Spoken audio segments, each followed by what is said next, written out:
No, let's just start.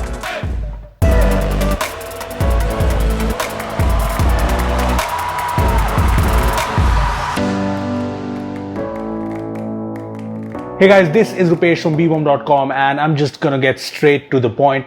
This is the Redmi Note 9 Pro plus some tidbits of the Redmi Note 9 Pro global version, and that equals the brand new Poco M2 Pro. Yeah, that's pretty much it. Now, I'm just not sure what's the point of this phone. Why does this phone even exist? I mean, like I said, this is just the Redmi Note 9 Pro rebranded, but yeah, let me get into details. Okay, so the biggest way the Poco M2 Pro differs from the Redmi Note 9 Pro is the design, and to be honest, it's not even that big a difference. As you can see on the back, the phone has this textured look. Also, the camera module is a little different, but don't confuse this for an original design. That's not what Poco does these days.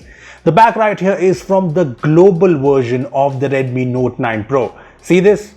Yeah, so again, the Poco M2 Pro is another rebranded phone from Poco.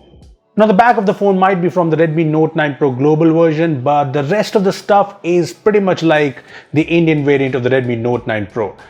Scratch that, it's basically the Redmi Note 9 Pro rebranded. First, just check out the dimensions of the phone compared to the Redmi Note 9 Pro. As you can see, the height, the width, the thickness, even the weight, it's identical.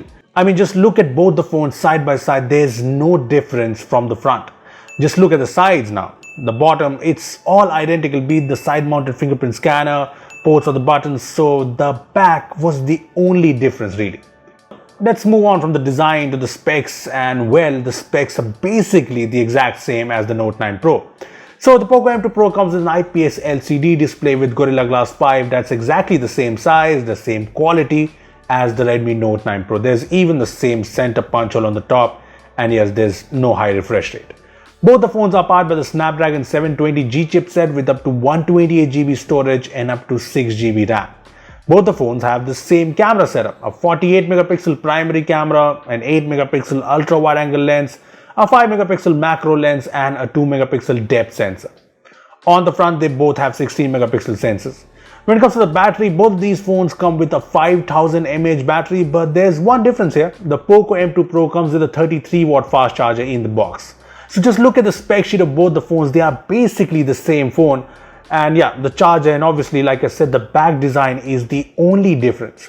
Now, the software here is obviously MIUI, just like the Redmi Note 9 Pro, but yeah, the Poco M2 Pro comes with the Poco launcher. But of late, I've noticed some really important issues in MIUI that I want to talk about. First of all, both of these phones have the recently banned app Hello pre-installed to them.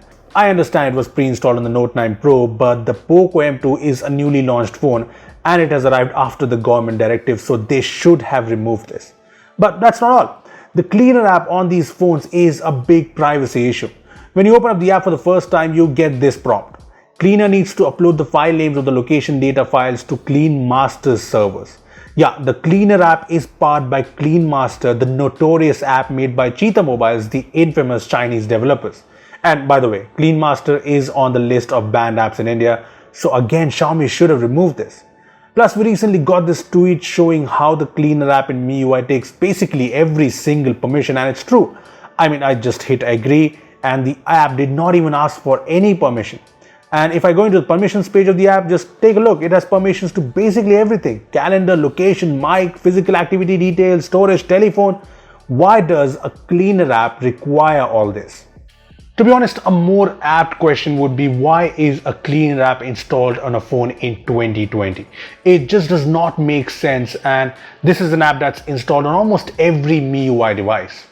Now, there are more things I noticed while setting up the phone. See, on the first terms and conditions page, the I have read and agreed to face emoji privacy policy is already ticked by default. I mean, shouldn't the user have the choice? Yes, I went ahead and unticked it, but a lot of people will not notice it and just go ahead with it. Now, coming back to the Poco M2 Pro, let me just say this, it's disappointing. See, when Poco came back with the Poco X2, I did not like the fact that it was the Redmi K30 rebranded. But at least it was exciting, especially because of its 120Hz refresh rate that was really new in this price range. Now, I really thought that after the X2, Poco would launch something more exciting in India. But now the Poco M2 Pro has arrived and it has just killed my excitement. This is a phone that does not really deserve to be launched. There's literally nothing new it brings. Now, the question is, Why will a company launch its own competitor? The answer is probably their old phone, the Note 9 Pro, did not work out, so they're trying to sell it under a different name, the Poco M2 Pro. I mean, when you search for the Redmi Note 9 Pro on Flipkart right now, it's unavailable. And at the top, you can see the introducing Poco M2 Pro banner. So it's clear they want to replace the Note 9 Pro with this.